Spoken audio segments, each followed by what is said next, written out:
Bismillahirrahmanirrahim. Allahumma salli ala sayyidina Muhammad wa ala alihi wa sahbihi wasallim. Assalamualaikum warahmatullahi taala wabarakatuh.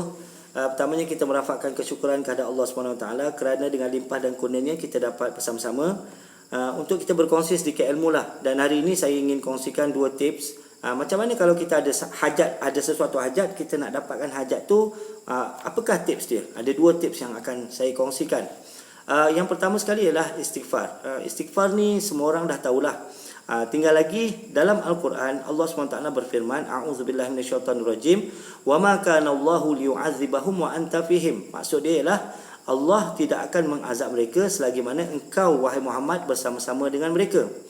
Perkataan liyu'adzibahum itu adalah fi'il mudhari', perbuatan. Dan dalam bahasa, perbuatan ni dia terikat dengan waktu. Ialah perbuatan lah, sama ada sedang berlaku ke, telah berlaku atau akan berlaku.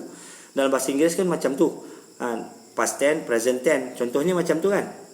Jadi maksudnya dalam ayat ni Allah terangkan, Allah tidak akan mengazab mereka. Waktunya bila? Waktunya wa anta fihim, ketika engkau wahai Muhammad bersama-sama dengan mereka. Tinggal lagi Nabi Muhammad SAW telah pun wafat. Tapi ada ayat lain Allah berfirman, a'udzubillahi minasyaitonirrajim, wa ma kana Allahu mu'adzibahum wa hum yastaghfirun. Tidaklah Allah itu mengazab mereka selagi mana mereka beristighfar. Perkataan mu'adzibahum kat sini dia bukan perbuatan, tapi dia kata nama. Untuk lebih jelas lagi saya bagi contoh. Saya bagi contoh. Kalau saya kata pukul, pukul itulah perbuatan dan terikat dengan waktu. Boleh jadi dia telah pukul, boleh jadi dia sedang pukul, boleh jadi dia akan pukul. Tapi kalau pemukul, dia tidak terikat dengan waktu. Maksudnya Allah SWT bukanlah pengazab bagi mereka. Wahum yastaghfirun. Kat sini pula wahum yastaghfirun, Allah SWT gunakan fi'il mudhari' selagi mana mereka beristighfar.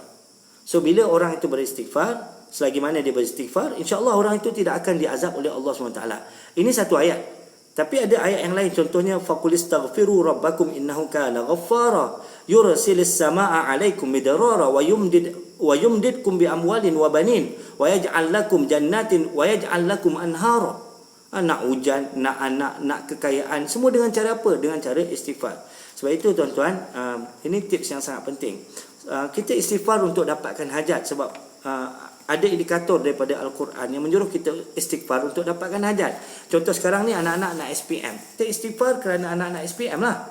Jadi kita istighfar, astaghfirullahalazim, astaghfirullahalazim, astaghfirullahalazim. Ya Allah, Tuhanku, anakku sedang menduduki peperiksaan. Baca doa tu.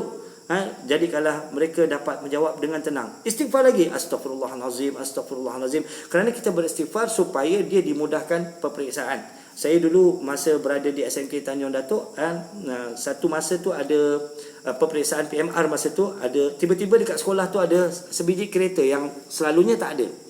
Jadi dia jadi tanda tanya di kalangan para guru. Jadi saya pun beranikan diri, saya pun pergi jumpa.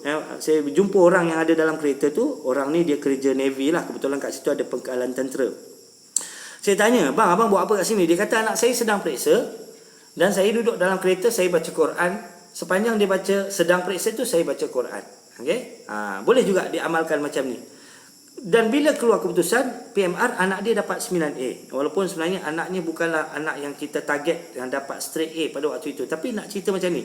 Antara tips yang kita boleh lakukan saat anak sedang menduduki peperiksaan, kita kat rumah istighfar, kita kat tempat kerja istighfar. Tapi istighfar kerana supaya dia boleh dapat jawab dengan baik, atau kita boleh baca Al-Quran dan sedekahkan kepada diri dia.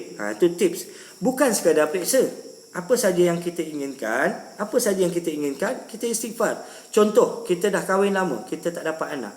Kenapa tak lepas ni kita istighfar untuk dapat anak? Kita istighfar.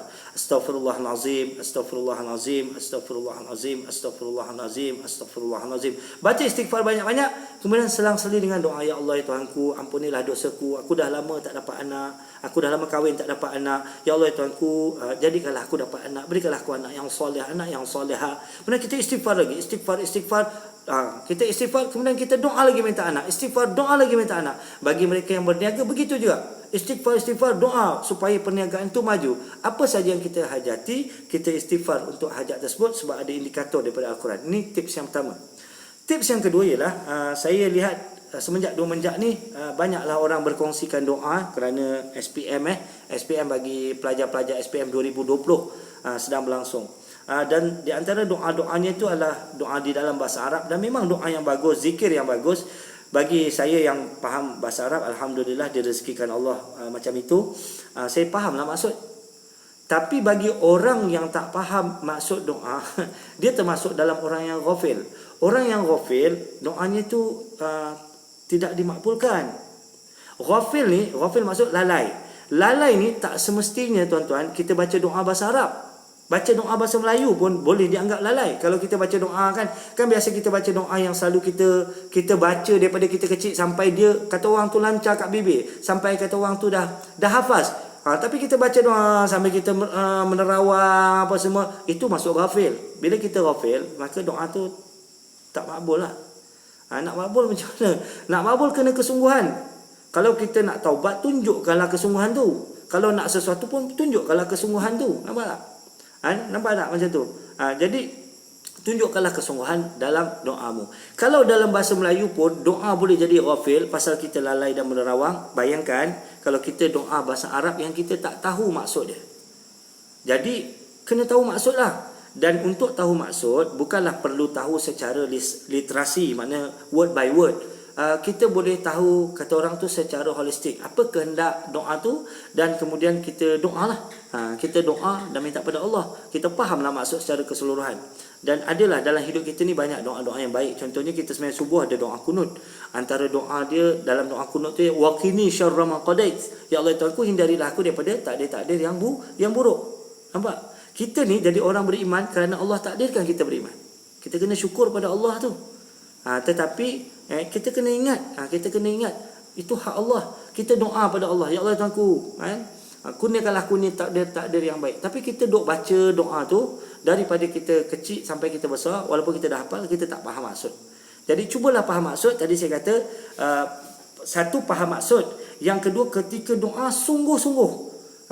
Nabi pesan pada sahabat, kalau kamu bertaubat maka menangislah. Kata sahabat, aku tak mampu nangis. Kata Rasulullah, kalau tak mampu nangis, buatlah nangis. Boleh faham tak? Jadi tunjukkan kesungguhan tu. Baik doa bahasa Melayu, baik doa bahasa Arab, tunjukkanlah kesungguhan tu. Sekarang ada doa yang banyak, tadi saya katakan banyak. Saya kata banyak doa yang untuk tips-tips pelajar-pelajar nak SPM. Tolong fahamkan maksud. Kalau tak tahu maksudnya, boleh hubungi mana-mana ustaz, boleh hubungi saya pun tak ada masalah. Boleh message saya dekat Facebook, no problem. Saya insya-Allah akan bantu sedaya upaya untuk terjemahkan. Kalau tak on the spot pun saya akan balas mula. Dan doa-doa dalam kehidupan kita, doa kunut, doa dalam sembahyang contohnya, itu tolong tuan-tuan fahamkan maksud dia. Boleh Google maksud doa kunut, boleh Google. Masuk dalam bacaan-bacaan dalam sembahyang, boleh Google, no problem. Okay? Boleh, tak ada masalah. 5 minit settle. Ni kerja rumah ustaz bagi besok pagi semua dah settle.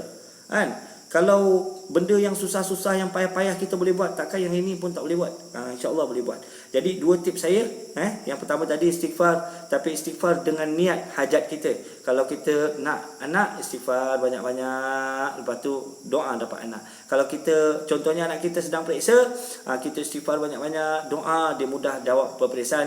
Yang tip yang kedua adalah fahamkan doa yang dibaca, hayati, tunjukkan kesungguhan, insya-Allah dimakbulkan. Saya doakan apa yang diajar dapat diamalkan. Saya doakan apa yang dihajat diperkenankan dan dimakbulkan Allah. Bukan sekadar dimakbulkan, malah diredai Allah. Jadi sekian dulu daripada saya. Assalamualaikum warahmatullahi taala wabarakatuh.